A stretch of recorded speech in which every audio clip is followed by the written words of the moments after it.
میں یا آپ چور کا ہاتھ نہیں کاٹ سکتے جب تک کہ نظام نہ بدلے، قانون نہ بنے.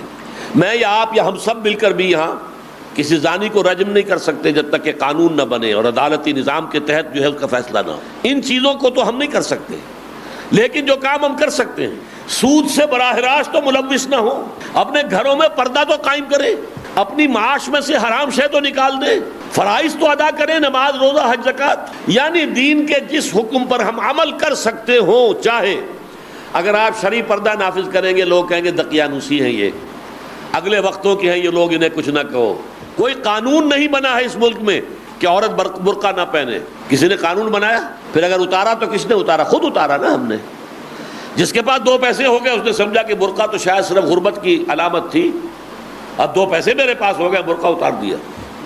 چادر آ گئی، پھر چادر اتری، دوپٹہ رہ گیا، پھر وہ دوپٹہ بھی صرف رسی بن کر گلے کے اندر پڑ گیا. اللہ اللہ خیر صلی اللہ. یہ سارا کچھ ہو رہا ہے کہ نہیں ہو رہا؟ یہ کون کر رہا ہے؟ ایمان یقین والا. اس کا ثبوت یہ ہوگا کہ شریعت کے جن احکام پر عمل کیا جا سکتا ہے ان پر لازماً کیا جائے. اگر یہ بھی نہیں ہے تو گھر بیٹھیے، پھر اسلام کا نام نہ لیجئے، اسلام کے غلبے کی جد و جہد کا دعویٰ نہ کیجئے، اسلام کو بدنام نہ کیجئے. اس لیے کہ اگر اپنی ذاتی عمل کیے بغیر آپ یہ کریں گے تو آپ اسلام کو بدنام کریں گے.